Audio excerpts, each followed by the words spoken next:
ಯಾಕೆಂತಂದ್ರೆ ಸ್ವಾಮೀಜಿಗಳು ಅಲ್ಲಿಂದ ಪಾದಯಾತ್ರೆ ಮಾಡ್ಕೊಂಡು ಬರ್ತಾ ಇದ್ರು. ಇವ್ರು 22ನೇ ತಾರೀಕು ವಿಶೇಷ ಕ್ಯಾಬಿನೆಟ್ ಕರೆದಿದ್ದೀವಿ, ವಿಶೇಷ ಕ್ಯಾಬಿನೆಟ್ ಅಲ್ಲಿ ನಾವೆಲ್ಲವನ್ನು ಒಳಮೀಸಲಾತಿ, ಪರಿಶಿಷ್ಟ ಜಾತಿಗಳ ಒಳಮೀಸಲಾತಿ ವರ್ಗೀಕರಣವನ್ನು ತೀರ್ಮಾನ ಮಾಡಿ ಅಂತಿಮ ನಿರ್ಧಾರವನ್ನು ಕೈಗೊಳ್ತೀವಿ ಅಂತ ಹೇಳಿ ಸುಳ್ಳು ಹೇಳಿದ್ರು.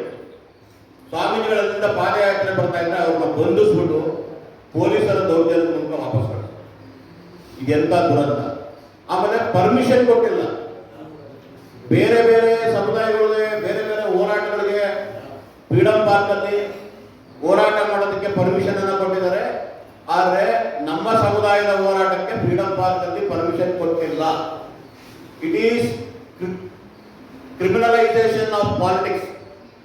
ಪೊಲಿಟಿಕಲ್ ಸ್ಪಾನ್ಸರ್ ಕಾರ್ಯಕ್ರಮಗಳು ಮಾತ್ರನೇ ಒಳ ಮೀಸಲಾತಿ ವಿರುದ್ಧವಾಗಿರ್ತಕ್ಕಂಥ, ಒಳ ಮೀಸಲಾತಿಯನ್ನು ವಿರೋಧಿಸ್ತಕ್ಕಂಥ, ಪ್ರಚೋದಿಸ್ತಕ್ಕಂಥ, ಒಳ ಮೀಸಲಾತಿ ವಿರುದ್ಧ ಪ್ರಚೋದನೆ ಮಾಡ್ತಕ್ಕಂಥ ಪೊಲಿಟಿಕಲ್ ಸ್ಪಾನ್ಸರ್ಡ್ ಕಾರ್ಯಕ್ರಮಗಳಿಗೆ ಮಾತ್ರನೇ ಪರ್ಮಿಷನ್ ಅನ್ನು ಕೊಟ್ಟಿದ್ದಾರೆ.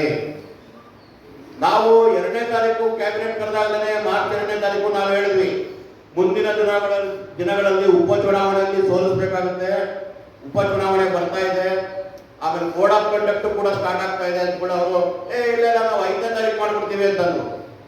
5ನೇ ತಾರೀಕಿಂದ 12ನೇ ತಾರೀಕು ಮಾಡ್ಬಿಡ್ತೀವಿ ಅಂತ, 12ನೇ ತಾರೀಕಿಂದ ಇವತ್ತು 27ನೇ ತಾರೀಕು ಮಾಡೋದು. 27ನೇ ತಾರೀಕು ಕೂಡ ವಿಶೇಷ ಕ್ಯಾಬಿನೆಟ್ ಅನ್ನ ಮುಂದೂಡಿದ್ದಾರೆ. ಇದರ ಅರ್ಥ ಏನು?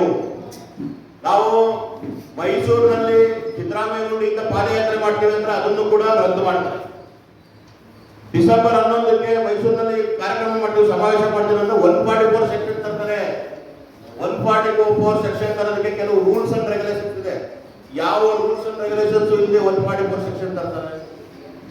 ಮತ್ತೆ ಸೋಷಿಯಲ್ ವೆಲ್ಫೇರ್ ಡಿಪಾರ್ಟ್ಮೆಂಟ್ ಹೆಂಗ್ ಬೇಕಾಗ ಆಪರೇಟ್ ಮಾಡ್ತಾರೆ. ಯಾವಾಗ ಬೇಕಾವಾಗ ಕ್ಯಾಬಿನೆಟ್ ಕರ್ತಾರೆ, ಯಾವಾಗ ಬೇಕಾವಾಗ ಡಿಪಿಆರ್ ಆದೇಶಗಳು ಮಾಡ್ತಾರೆ, ಯಾವಾಗ ಬೇಕಾವಾಗ ಎಂತ ಆಫೀಸ್ಗಳು ಈಗಾಗಲೇ 56,432 ಹುದ್ದೆಗಳನ್ನ ಮಾಡ್ತೀವಿ ಅಂತ ಆಗಲೇ ಅನೌನ್ಸ್ ಮಾಡ್ಕೊಂಡಿದ್ದಾರೆ. ಇದೊಂದ್ ಕಡೆ ಮಾಡ್ತಾರೆ. ಇನ್ನೊಂದ್ ಕಡೆ ಕಾನೂನು ಮಂತ್ರಿಗಳು ಕಣ್ಣು ಮುಚ್ಚಿ ಕುತ್ಕೊಂಡವ್ರೆ, ಏನೂ ಕಾಣದೇ ಇರೋದ್ರ ಕುರುಡ್ರ ತರ. ಕಾನೂನು ಮಂತ್ರಿ ಹೆಚ್ಚಿಗೆ ಮಾಡಿದವರು ಕುರುಡ್ರಾಗ್ಬಿಟ್ಟಿದ್ದಾರೆ, ಕಣ್ಣಿಗೆ ಕಾಣಿಸ್ತಿಲ್ಲ ಅವರು ಕಾನೂನು ಮಂತ್ರಿ. ಇನ್ನೊಂದ್ ಕಡೆ ಹೇಳ್ತಾರೆ ಸಂವಿಧಾನ ಹಕ್ಕು ಪ್ರಕಾರ ಮೀಸಲಾತಿ ಸಾಕು, ಒಳ ಮೀಸಲಾತಿ ಬಿಸಾಕು ಅಂತ ಹೇಳ್ತಾರೆ.